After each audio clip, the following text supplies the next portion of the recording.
Hello, and welcome to the CAP Today webinar for Tuesday, October 25th.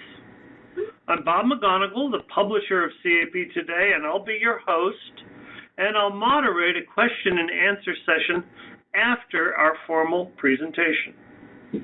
Today's webinar is entitled Measurable Residual Disease Testing in Acute Lymphoblastic Leukemia.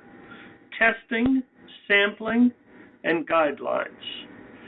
We're very grateful for today's webinar and its sponsorship by Amgen. We want to acknowledge them and thank them for their support to bring you this very important program. Our speaker today, and I'll say more about her in due course shortly, is Dr. Rashmi Kanagal-Shamanna of the MD Anderson Cancer Center in Houston. But before we begin, I want to go over a few housekeeping items that I think will enhance your pleasure. We recommend that you go ahead and refresh your browser. That helps keep everything right up to date in the presentation. We have live help available at any time during today's webinar. You'll see in the right-hand corner of your screen a toll-free number with live support at 858-345-5916. In addition, if you have technical questions or problems with either the audio or the website, you can type into the Q&A box, which you see there below the slides, and technical personnel will help you instantly get reoriented and rearranged. After a review of today's presentation, both the audio and the slides, we will be posting the full slides and audio on captodayonline.com. I'd look for that in a week to 10 days, and that will be very useful for review and for sharing with colleagues. We know that you'll likely see some follow-up email from ourselves and from Amgen, so we want you to be aware of that. Finally, I want you to know that the CAP Today does not endorse any product or service that may be mentioned in today's webinar. And of course, any comments of mine are purely personal and not to be taken as policy of the CAP Today or the College of American Pathologists. And now, let me introduce our speaker for this very important program. Dr. Rashmi Kanagal-Shamanna is in the Department of Hematopathology, the Division of Pathology and Laboratory Medicine at the MD Anderson Cancer Center in Houston. She's Associate Professor in the Department of Hematopathology and directs the Molecular Diagnostics Laboratory with its microarray facility. Dr. Kanagal-Shamanna went to medical school in India and then got her residency in AP and CP at the Henry Ford system in Detroit, where we have many friends, and we welcome that connection. And then she went on to MD Anderson for fellowship in hematopathology and molecular pathology, and it's our delight to have her speaking today on this important subject. I do want to go over just a little bit of program information before I introduce her and ask her to begin. This program is being presented on behalf of Amgen, Inc., the sponsor of this program, and it's been reviewed consistent with Amgen's internal review policies. This is an educational presentation and is not intended to promote Amgen products or any other product. Furthermore, it should not be construed as a representation that any specific therapy might be safe or effective at treating any particular disease. This presentation is not a CME accredited program, and our speaker has been compensated for her participation in this program. And now it's my great delight to present to you Dr. Rashmi Kanagal-Shamanna of MD Anderson, and I'll ask her to begin now. Thank you, Bob, for the kind introduction. So here is the agenda. So broadly, I have divided the talk into three portions. First, I'm going to talk about the importance of MRD evaluation in acute lymphoblastic leukemia. And secondly, I'm going to discuss the different MRD testing methodologies that are available and the guidelines pertaining to sample collection and testing, and also address some caveats in terms of interpretation. And finally, I'm going to illustrate some of the points I present using a couple of case studies.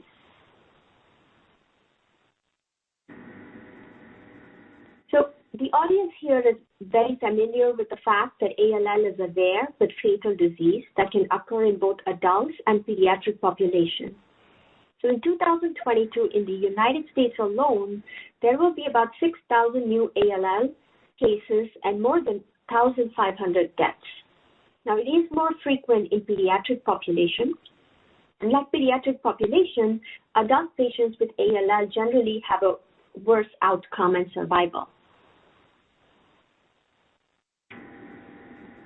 So among multiple parameters that can influence the outcome of patients with ALL, one of the strongest prognostic indicator of survival is the measurable residual disease, or MRD for short. So MRD is defined as the presence of, if I may interrupt, I am seeing questions from the audience that there is no, they cannot see the presenter screen. Yes, we have that, Rashmi, and it's being attended to by our Blue Sky attendants, so you can feel free to go on. They'll take care. Thank you. So MRD is defined as the presence of detectable leukemia cells by any methodology within the bone marrow after therapy. So multiple studies collectively have shown that the presence of MRD, now regardless of the method of detection, is highly predictive of relapse during the initial induction therapy and at the time of completion of induction therapy, as well as around stem cell transplant. Now, if you look at the adult patients with ALL, about 90% of the adult patients they're likely to achieve complete morphologic remission, which is defined as less than 5% blast in the bone marrow by manual differential count at the end of therapy. Unfortunately, about half of these patients will likely experience relapse. And among those that experience relapse, close to 50% who experience relapse are likely to harbor MRD.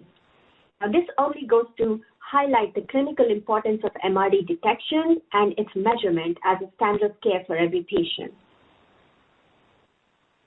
Now, MRD is not just a strong predictor of outcome, it is the most sensitive and specific predictor of relapse risk in all subtypes, whether it's adults or children in both B and T cell lineage, as well as in Philadelphia chromosome positive and negative disease. So the MRD results are important because this will be used to modify the therapy. Now, this was initially based on a randomized controlled trial in pediatric ALL patients, where it was shown that patients who achieve MRD negativity, treatment reduction after the remission did not compromise the cure rate. So the treatment changes based on the MRD result. Now, MRD status is a useful indicator of therapeutic benefit in a large meta-analysis studies that comprise over 16 studies with more than 2,000 patients.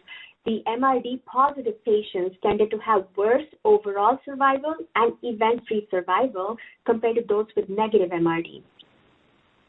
Now, this was true even in pediatric patients. The meta-analysis comprised about 20 studies with more than 11,000 patients that showed similar results.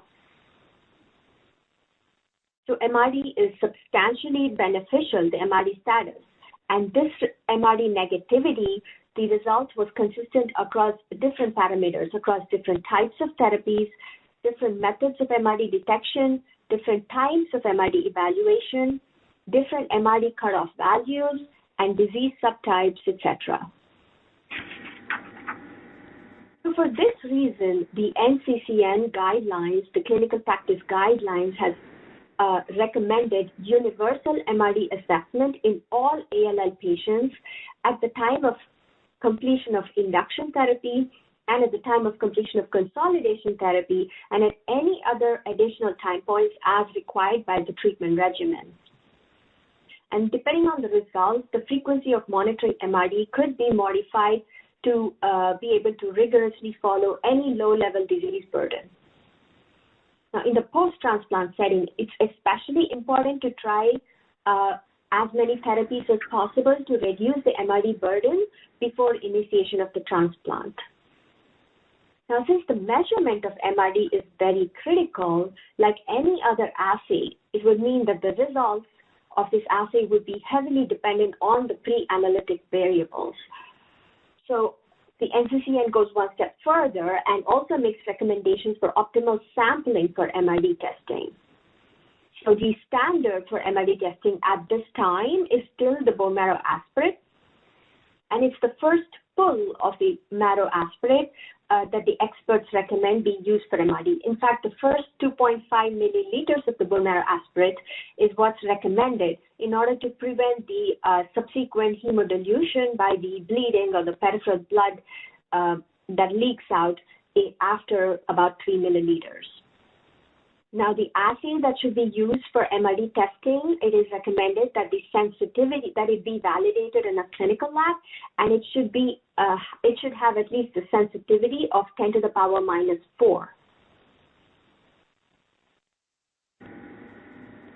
So the CAP, the College of American Pathologists guidelines also strongly recommends that either a pathologist or a treating oncologist perform a comprehensive assessment of the tumor at the baseline or at the time of diagnosis using the diagnostic sample itself in order to identify a biomarker or immunophenotypic aberrancies that can be subsequently used to evaluate MRD.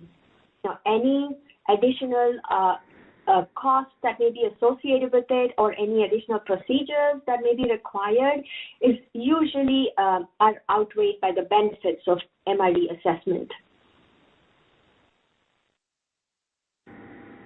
Now with that, let's shift gears a little bit to the analytical portion of the testing methodologies that are available.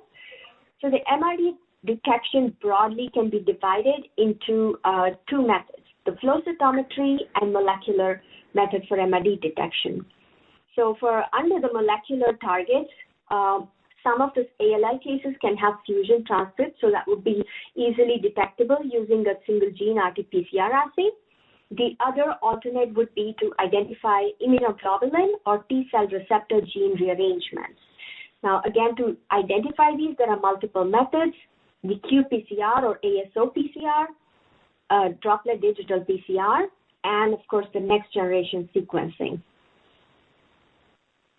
So here is a table. It kind of summarizes the different methodologies that are available, what each method targets, and the sensitivity, some of the benefits and limitations of each of these methods. I'm going to go over these in greater detail in the subsequent slides.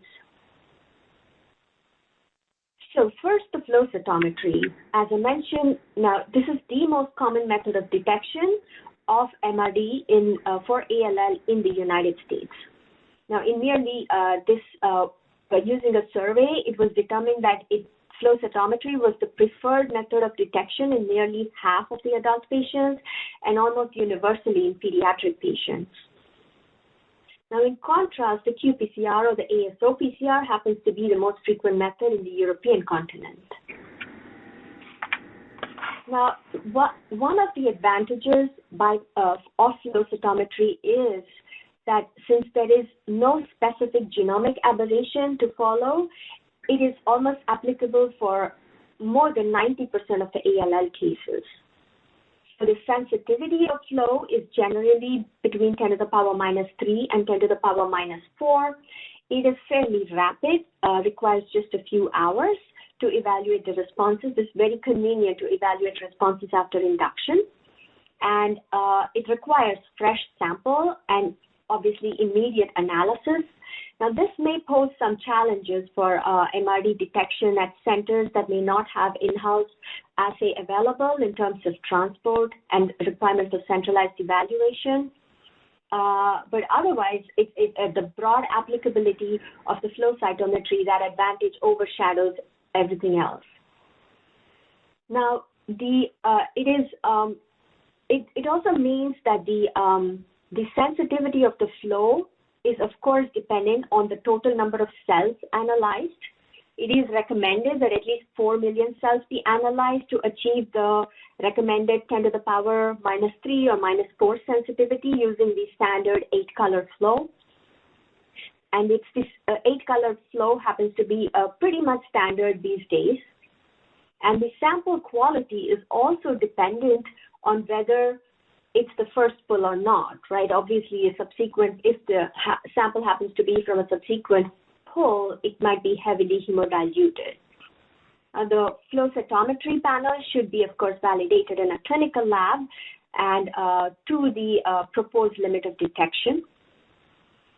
Now, one of the important aspects for flow cytometry is the need for expert interpretation because sometimes it can create confusion to differentiate from regenerating hematogones that might share similar immunophenotype. And it becomes really critical depending on how far the sample is, how many days the sample is from the initiation of therapy. And the preferred sample type is for flow cytometry is still the bone marrow aspirate. Now, as I mentioned, some of the challenges, additional challenges with flow cytometry is that it requires a fairly complex validation. So it might be just restricted to large-scale centers.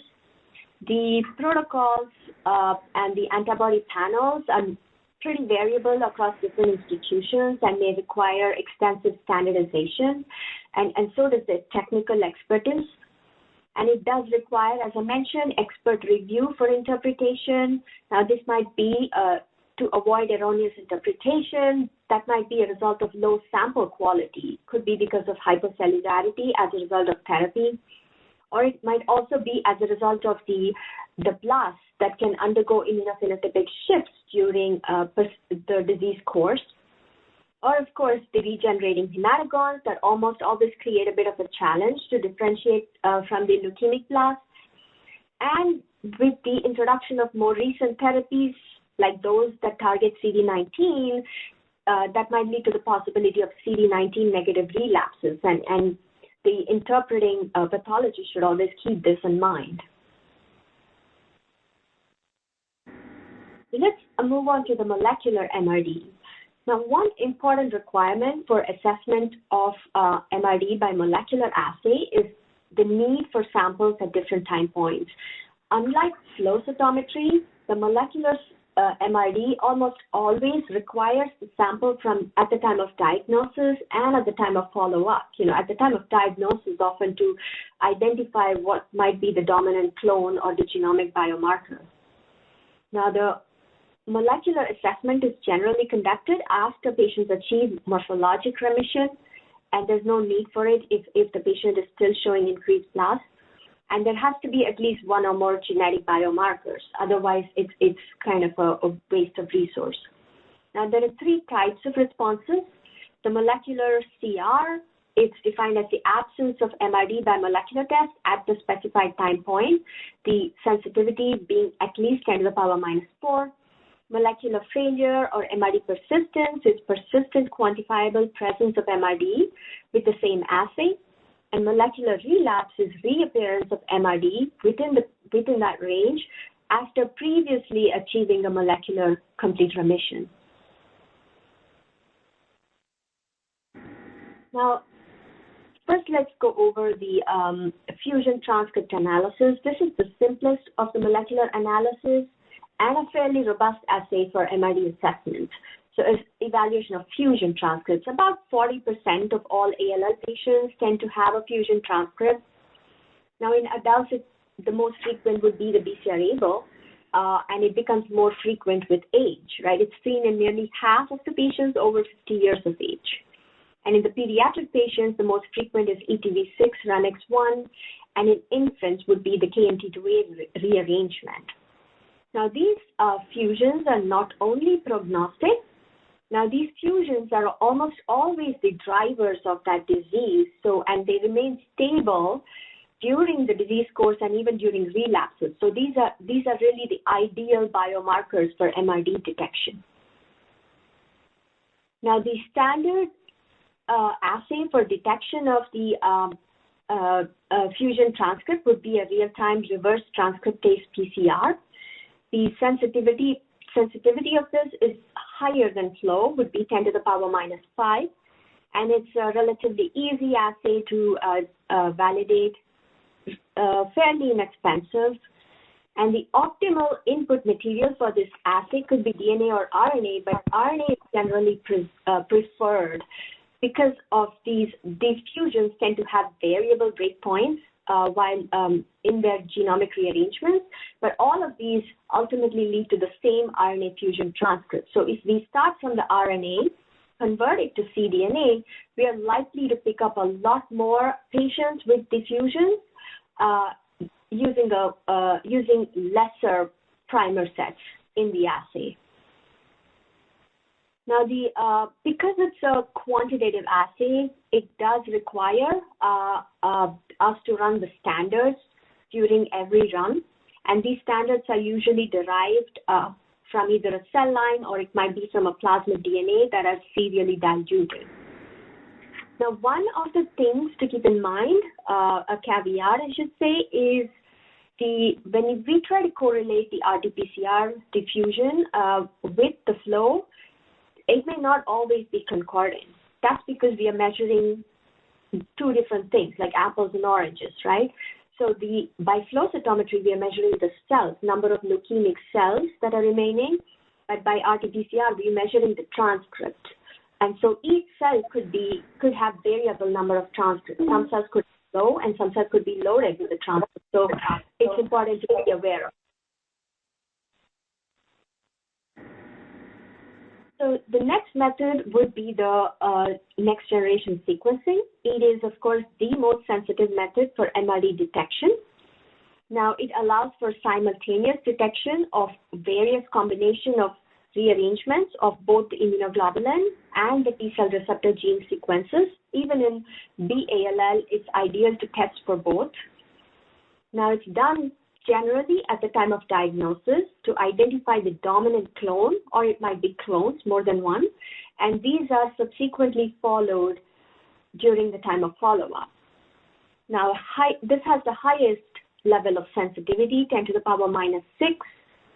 Now, the results are fairly rapid. It takes about 1 to 2 weeks, but still allows for a modification of therapy based on the MRD result. Now, unlike the old-fashioned ASO-PCR, this does not require the testing lab to develop the patient-specific probes. So it's just one assay that can be used for any patient that comes in because it's able to identify all possible rearrangements.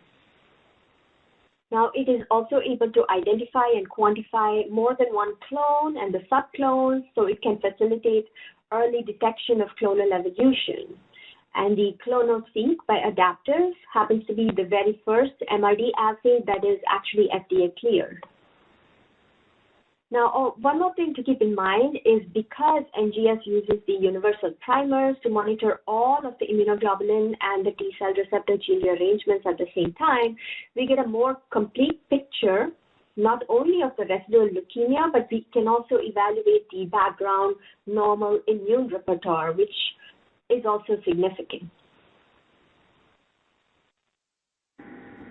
So studies have shown that the MRD detection by NGS is as sensitive as qPCR and is actually more specific and enables a more specific prediction of relapse. This is both in the frontline setting, in both pediatric and adult patients, and also in the post-transplant setting.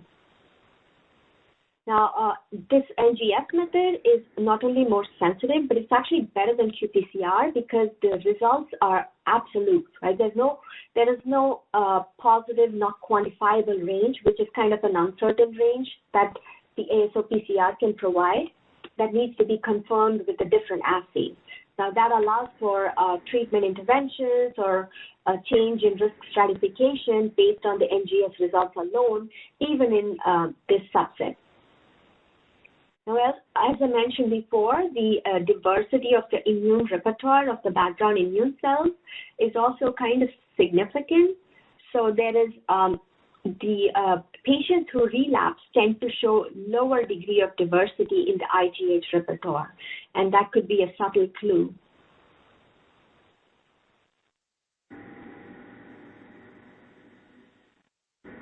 So one recent study, this actually came from MD Anderson, it compared the MRD assessment by NGS with the standard flow cytometry.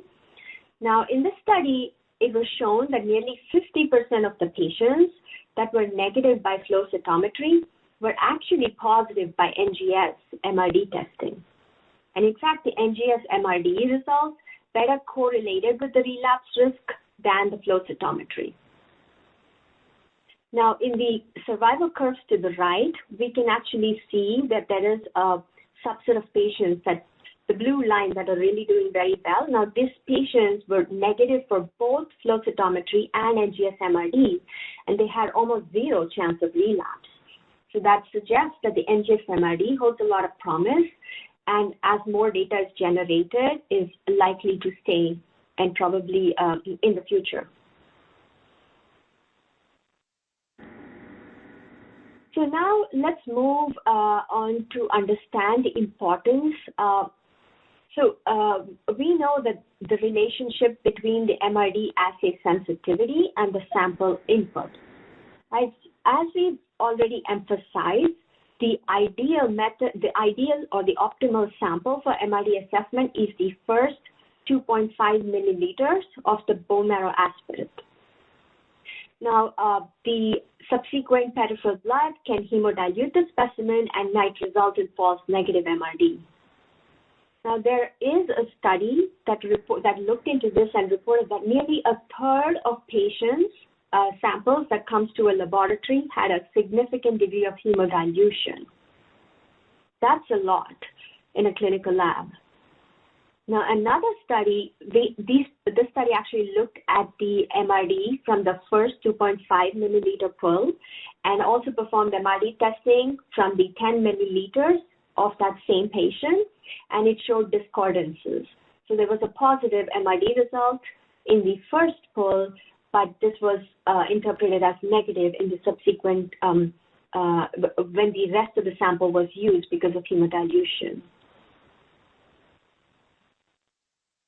Also, as it is shown that a second pull from the same side, after the first aspirate pull, the second pull actually reduces the MRD levels by 50%, and that's the extent of hemodilution that can happen. So it's really important to be cognizant of this when submitting samples to flow cytometry.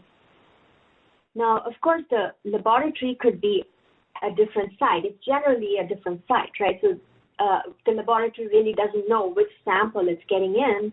Fortunately, it is possible for the laboratories to quantify or estimate the degree of hemodilution using CD16. So the CD16 becomes brighter, the intensity of CD16 becomes brighter as the maturation of neutrophilic precursors happens. So this is really a good way to quantify the mature neutrophils.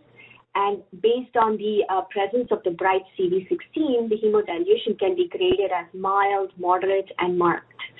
And when reporting a flow cytometry assay with a significant hemodilution, it is always important to kind of put that as in the comment to the oncologist. Now, I want to also highlight some of the nuances and caveats with respect to interpretation. One important thing would be the hematogones. So the hematogones are normal maturing B-cell precursors.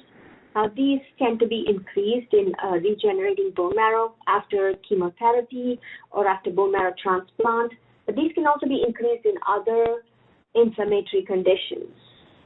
They are rarely detected in peripheral blood, but not really, not impossible.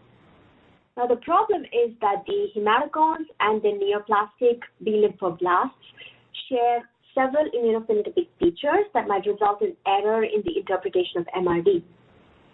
So, as we see here now, the figure to the right, the panel A, is showing the normal B-cell maturation, and the figure B, where you have the additional population in teal color or the dark green blue-green color would be the lymphoblasts.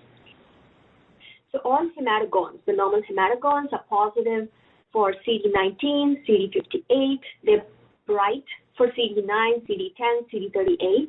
They're also positive for CD4, and they're dim for CD45 and negative for CD20. Now, as they mature from early to late stages, they tend to lose the CD9, CD10, and CD38. They lose the CD34, the CD45 increases, and they start gaining CD20. So any aberrations with this maturation pattern would be indicative of B lymphoblasts or leukemic population. So they might have one or more aberrancies. The more aberrancies, you're more confident of the interpretation. So this might be the overexpression of certain markers like CD10, 34, or CD58, or it might be underexpression of CD38 or CD45. Or there might be aberrant co-expression of markers that are normally should not be expressed together, like CD34 and CD20.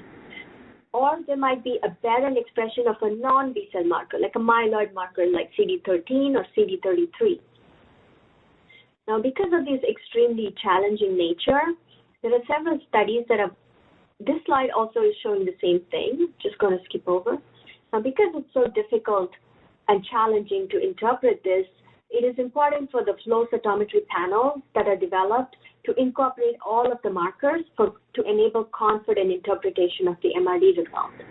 Right? So another study found more markers, like in addition to overexpression of CD10, CD34, CD58, they also found underexpression of CD81 as another important feature. So in fact, the MFI, the mean fluorescence intensity, the CD81 to CD58 ratio, has been shown to significantly improve the distinguishing capacity between the hematogones and the leukemia cells. That same study also found CD123 aberrant expression in more than half the patients.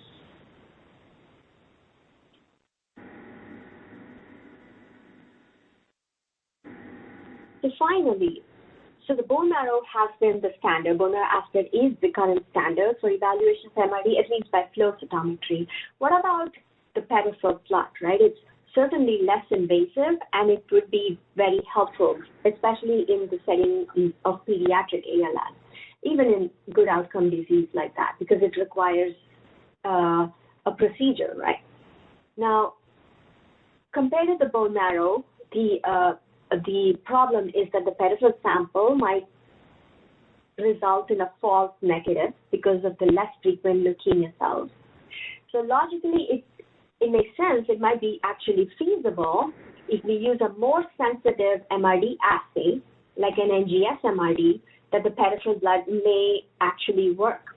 So there are a lot of studies that are looking into it, and the results are quite promising. So there is one study, it's a prospective observational study that looked into adult patients with acute lymphoblastic leukemia, and they compared the MRD assessment using an NGS-based assay in 126 paired peripheral blood and bone marrow samples. And they did find a high degree of concordance between the two. So the sensitivity and specificity of the peripheral blood-based MRD was 87% and 90%. So that's quite reasonable.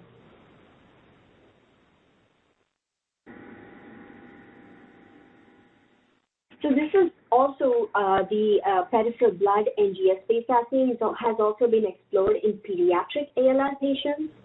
So this one study, they looked at they assessed MRD at 3 time points. So first was the day 8 peripheral blood. So that was right after 1 week of corticosteroids before initiation of chemo. They also evaluated it at day 15 using peripheral blood. That's 1 week after chemotherapy. And then they also did the day 35 bone marrow assessment.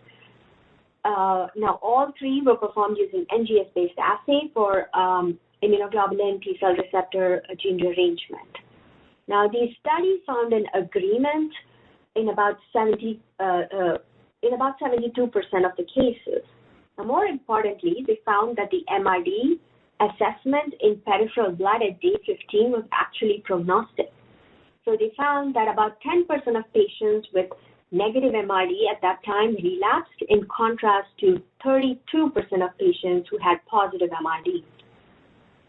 More importantly, the positive MRD at day 15 using peripheral blood had the same translated to poor outcomes, and it was the same. So the positive MRD at day 15 peripheral blood or day 35 bone marrow, both of these translated to poor outcomes. So the 4-year disease-free survival was significantly longer in patients with negative MRD compared to those with positive MRD. So these studies actually hold promise that using a more sensitive assay, a less invasive method of MRD can actually come into the standard practice. So finally, in the last few minutes, I actually want to present a case to highlight some of the points that I've made during the presentation. So here is case one. This was a 21-year-old woman who was diagnosed with B-lymphoblastic leukemia, lymphoma with 83% blast. At MD Anderson, we perform a pretty comprehensive assessment of every patient that comes in. So we performed a conventional karyotyping. It was fairly unremarkable. There was additional material on one piece, but only in one metaphase. It wasn't clonal. We performed a FISH panel, and interestingly, it was positive for IGH rearrangement and CRLF2 rearrangement. We also did a pH-like ALL fusion multiplex panel based on the CRLF2, and that was negative. For every patient that comes in, we have a nanofluidics leukemia translocation panel. It's an RNA-based reverse transcriptase PCR. It's a multiplex assay. This is to screen for recurrent translocations, and some of the ALL-related translocations include Measurable, etc. And this was negative in these patients. And we performed our standard 81-gene next-generation sequencing panel, which is a targeted PCR-based assay, and it was positive for JAK2 mutations, and it was seen at a fairly high variant allele frequency, 48%. So we performed, of course, the baseline flow cytometry analysis. The patient was treated with standard of care chemotherapy, and bone marrow was repeated. So at the repeat, the bone marrow did not show increased blast, just 2% blast, so it was morphologically negative. The patient had complete recovery of the counts, and then for MRD, we performed the flow cytometry evaluation. This is using our, we have a pretty comprehensive flow assay that's been developed and validated in-house, and for ALL MRD panel. So here, I wanted to illustrate here that you see two different colors. So the red dots represent the residual leukemia cells, and the gray dots represent the background CD10 positive hematogones. As we can see, there is a significant population of hematogones, and the leukemia cells represent a small portion of it. So if you are able to follow along, the residual leukemia cells are positive for CD34, the CD10, and CD19, and they show quite a few aberrancies compared to hematogones, and that would be decreased CD38. They are negative for CD45. They also express myeloid markers CD13 and CD33, and they are positive. They're positive for CD66C and CD25. Now, the hematogones, the gray cells in the background, are also negative for CD20. That's because the patient received an anti-CD20 rituximab. So the patient was, of course, the flow cytometry was interpreted as positive with 0.02% of analyzed events.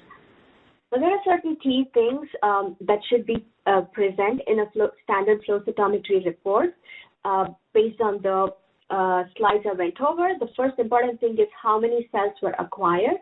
In this case, about 907,000 plus cells were acquired. This is, again, to kind of reflects the adequacy of the sample so that the treating physician can interpret the flow results using clinical judgment. It's important to quantify the MRD. So here it was 0.02% of the total analyzed events. Important to indicate what was the type of aberrant population, and of course the aberrant cell immunophenotype at the time of analysis. Here we are reporting the marker, the results, whether it was positive or negative, and intensity. And the final interpretation by the pathologist is positive for MRD.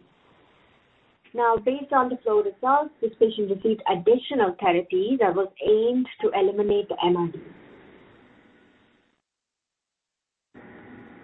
Now, here's a second case. I wanted to illustrate the molecular component here. So this is a 53-year-old man, also diagnosed with B-ALL with 83% blasts. As with any patient, we performed the standard workup. Unlike the previous patient, this patient showed a pretty complex karyotype. The BCR-ABL FISH was negative. It was also negative for other rearrangements. The pH-like ALL fusion multiplex panel showed low-level loss and gain of JAK2. The leukemia translocation panel was negative, and the NGS assay using our 81 gene panel showed mutations in NRAS, KRAS, and PAX5. Now, the flow cytometry, the standard assay was performed. Now, the patient was, again, treated with standard of care therapy. The repeat bone marrow was morphologically in remission, less than 5% blast. Now, flow cytometry was also negative, no residual leukemia cells, and the NGS MRD was requested for this patient. So for NGS was done, like in our lab, we send it out to the adapter for clonoSEQ evaluation for immunoglobulin and T-cell receptors. Now, this needs to be performed in both the diagnostic, even though the order was requested at the time of follow-up. Like I mentioned, the molecular evaluation, we need to evaluate the diagnostic sample. Fortunately, in our lab, we always archive the DNA in our lab. So we sent out both the diagnostic sample and the remission sample. Now, the diagnostic sample will be used to identify the dominant clone, or might be more than one, so dominant clone or clones, and the same clone will be looked for in the follow-up sample. Now, this is also a quantitative assay, so it's quantified as the number of dominant sequences observed out of the total number of cells. So the figure here also illustrates the limit of detection of the NGS assay in general goes below the limit of detection of flow. So in this patient, even though the flow cytometry was consistently negative, the patient had low-level MRD by NGS that persisted for over 6 months, and the patient received therapy based on that. So at the end of it, to summarize, so MRD is a strong prognostic indicator in ALL.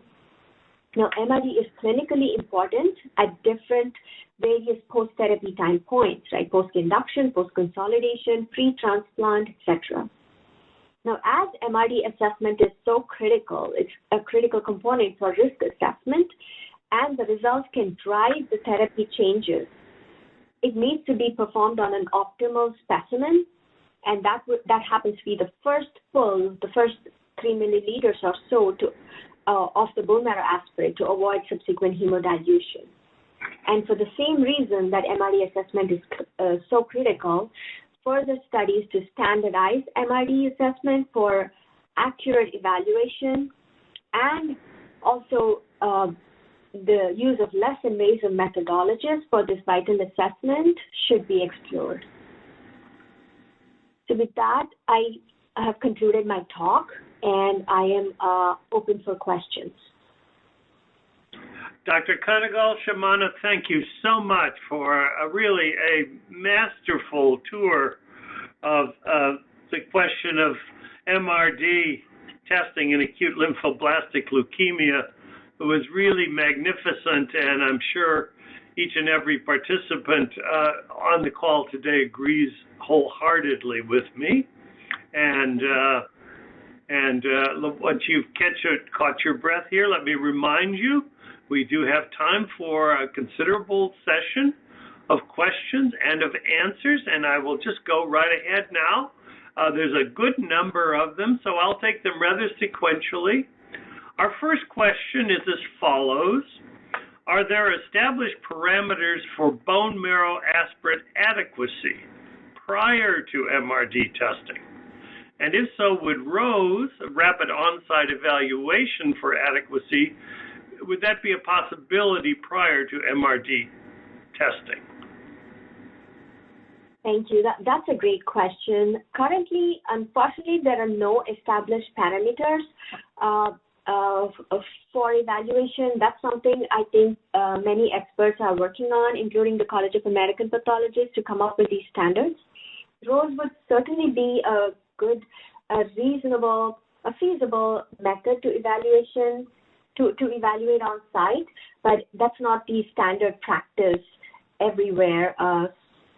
I think it's even important to kind of, at least in MD Anderson, the practice is we just receive the tubes. The tubes are distributed to the different labs, the morphology, the flow cytometry, molecular, cytogenetics. So most of the time we don't even know what pull, and there's no note on the paperwork either. And there are so many of these pre-analytical variables that need standardization, and it's good that it's being the work is ongoing. Thank you very much for that answer. Let me continue on this same line of questioning. Should the rearrangement already be identified prior to fusion transcript analysis? That is, when requesting for RT-PCR, should the fusion already be identified, or is NGS a requirement prior to performing RT-PCR in a new patient? So these are two separate, thank you for the question, Bob. So these are two separate things. So the RT-PCR would be for an ALL patient who has a documented fusion. For example, if the patient has a BCR-ABL, that might be detected by either conventional cytogenetic analysis or FISH, or it might be from the leukemia translocation screen. We can follow up that patient using that RT-PCR assay. But the rearrangement, the NGS-based rearrangement assay, is a completely different thing, or even the qPCR assay for the gene rearrangement. So you don't even require BCR-ABL or any fusion for that, because you're evaluating for the immunoglobulin and T-cell rearrangements, right? So to address your question, yes, for the T-cell, the immunoglobulin T-cell rearrangement assay, we need the evaluation of the diagnostic sample, and then we identify what specific. There could be hundreds of clones, and which is the dominant clone at the time of diagnosis. So at the time of MRD assessment on a subsequent sample, we know what to look for. Otherwise, it would be a ton, the background cells would generate a lot more rearrangement. So we are kind of lost. It's like looking for needle in the haystack. Okay. On the other hand, RT-PCR, you're just looking for one fusion. So you're only looking for it. It's either present, detectable at that sensitivity or not. Thank you. Thank you very much. There's a question about the study that you presented from MD Anderson using the study on both the flow and clonosec methods. Did you use the same tube for both the flow studies and the clonosec methods to address the sampling discrepancy? This questioner notes that some studies have showed that NGS misses some MRD positive cases that were detected by flow cytometry. Can you comment on that finding? Yeah, so that's a great question. So no, we did not use the same tube for both flow and the clonoSEQ. This was a retrospective study. The flow cytometry was done at the time the sample was received, and the NGS was performed on the archived DNA material when available, or we extracted DNA from the bone marrow aspirate smears. So yeah, it was from two different sources, but at the same time point though. To address the second portion of the question, yes, it is still possible that the NGS, the universal primers, may still not pick up some rarer gene rearrangements, possible to miss it. But for the study design, they didn't allow us to identify it. So in the study, if the flow cytometry was negative, I guess because of the, the limitations and the fact that it was retrospective, only when the flow was negative, we explored the next step of NGS. So we really don't know, at least in that study, we don't know if there were any cases that were negative by NGS that were negative by NGS but positive by flow, because we didn't evaluate it. Okay, thank you very much. There's a question about your second case, and could you just share with us what happened for this patient in your second case report? Did the patient receive reinduction? So the patient, I believe, I have to double check with the oncologist, but I believe the patient received blinatumomab for the MRD positive. Okay, thank you very much.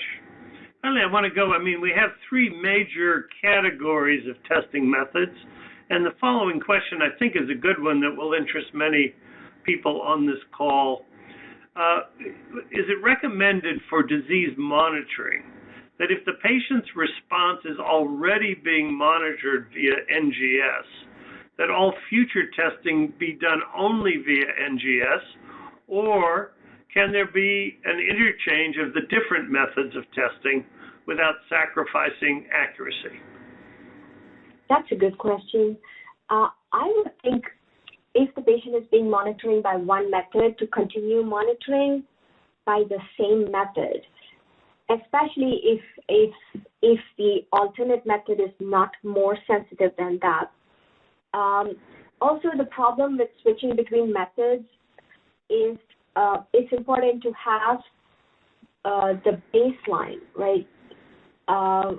Just to say, for example, if we choose to follow up a patient who was BCR-ABL positive by convention, which was detected at the initial by FISH, say BCR-ABL was positive, and the patient comes in after 9 months, and I decide to do a fusion assay, and if it is negative, most likely he is negative, like 99%, I would even say. But it is still possible that the patient may have some alternate BCR-ABL transcript. The breakpoint could be in regions where my PCR primers may not be able to identify it. So it's really important that the baseline profile, we know the patient's baseline profile, and to follow up an assay using a biomarker that we know is present at baseline. And again, switching between two different assays, if it's, I know it's a clinical, it depends on the feasibility, of course, but if at all possible, to kind of continue monitoring with the same assay. Thank you. Thank you.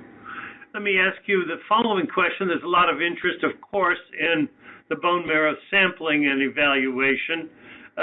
How often is an objective assessment of hemodilution using CD16 performed on your bone marrow aspirate samples? It is not a standard practice. It is not routinely, of course, but if there is a sample where we really don't know, if the results are kind of suspicious, that's when we perform the CD16 quantification. Very good, thank you. That's a good clarification. We've got several questions around that. Mm-hmm. Our next question, and we've got lots and lots of them. I can assure you we'll get around to answering and asking and answering as many as we can, but we'll have some follow-up, I'm sure, from Dr. Kanagal-Shamanna and from Amgen. So be assured you'll get your question or comment attended to. But our next question is as follows. Is it duplicative? In other words, is it unnecessary duplication to order both flow studies and a clonoSEQ MRD assessment simultaneously? I would think so. I believe it would be duplicative. I'm not going to say one or the other, but at this time, the flow cytometry would suffice, and NGS would provide additional information. Of course, it's more sensitive, but I know we are still in a stage where it's not a standard. The standard of practice is not well established, so it's good to explore or understand this. But I think eventually it would be. I do suspect it might be molecular, maybe the way to go based on the sensitivity and the data that's coming out, but redundancy in testing should be avoided. Of course. Good. That's a very good answer. Let me ask you again, the questions keep coming.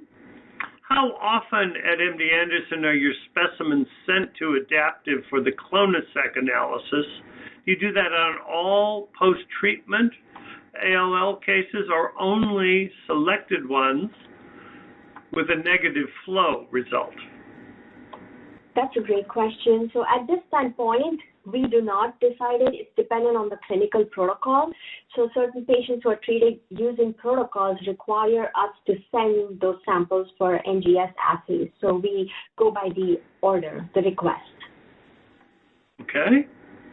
Now, I can't help but thinking we've got three major methodologies, all of which really do play an important role in this evaluation. Let me ask you just personally, do you find yourself spending a lot of time in consult with clinicians regarding testing protocols and methods? And do you have some reflex testing protocols in place in your laboratory to deal with these cases? So one of the things that I think at MD Anderson that I'm really proud of is the tree communication between us and the ordering physicians. I mean, we just email and we call each other. There's really open communication that kind of facilitates and avoids a lot of wastage of time or process or resources that way, which I think we are really fortunate to have. So I shouldn't say, if I have any questions, all I do is shoot an email or call them. And there's the second portion of it, the education goes a long way. When we have grand rounds or our research presentations, we get invited, we kind of bring our perspective, and they're very receptive to it. Training the bone marrow aspiration clinic folks to submit the first poll, they're also very receptive to it, and I think I consider myself fortunate to be in this place. I've also heard a lot of grievances from some of the colleagues when they move out and about their experiences that requires a lot of effort into this. So I am really grateful for the setting here. Very good. Thank you. Let me ask now yet another question. Has there been any evaluation of the risk of relapse in patients who are interpreted as MRD positive by MPFC, but that have negative NGS/PCR? I hope that's a clear question. Yeah. I am not aware of the any studies that has looked into it. I probably have to go back and search. There are probably some studies, but in my understanding, I would think such a scenario would mean that there is still residual disease and that NGS is using the universal primers is not able to pick up that dominant clone, probably even at baseline. So I would very much think that it's a positive MRD and the relapse would be fairly high, even though NGS was negative. Very good. We have another question. In MRD, we see, this is a questioner in the audience, we see cellular lineage switch in flow analysis. Does this happen at the molecular level as well? And do you see then new molecular aberrancy results after treatment? So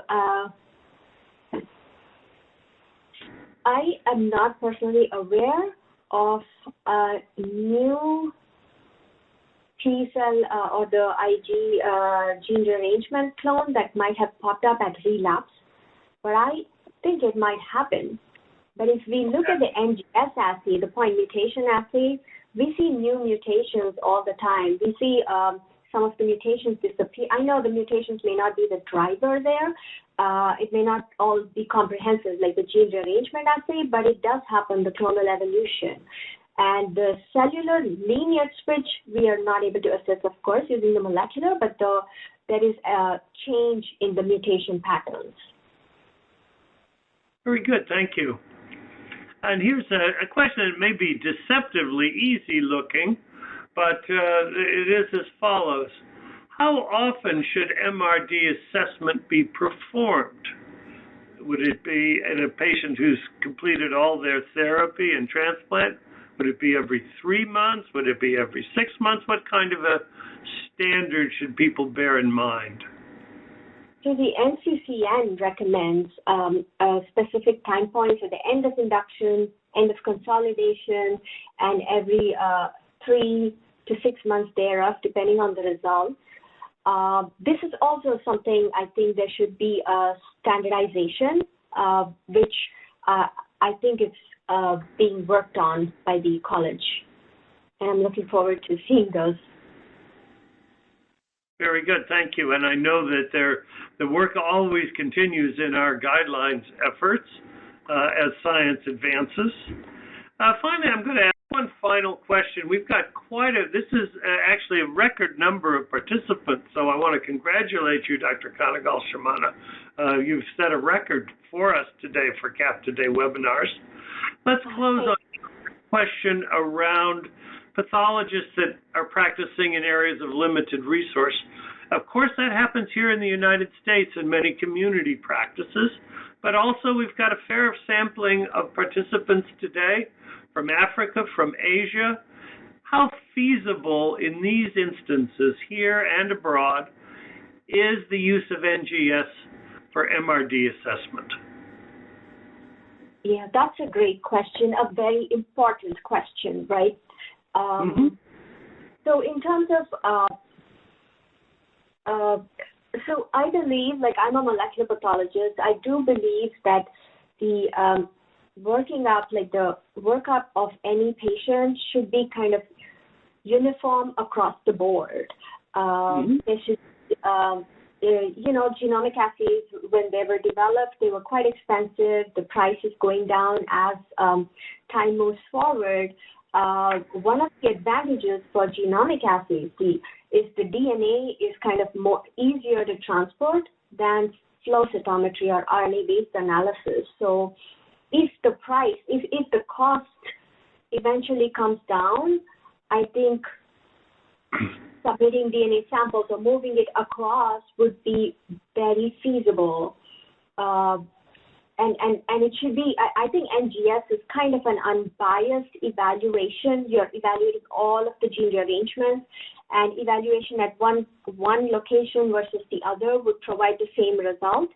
So that's my hope that, eventually it would be the standard workup across the world for any patient affected by a disease. Thank you. That's a lovely answer and a wonderful, wonderful sentiment as well, and grounded in very good science, if I may add.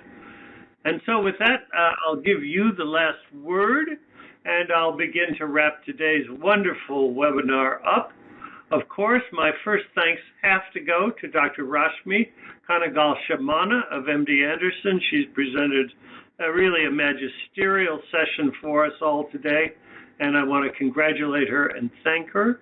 I also want to thank Amgen for their sponsorship of this very important webinar. It's really been a great pleasure. After review, of course, we'll be posting this, and I'm sure many of you will want to review and also share this with colleagues.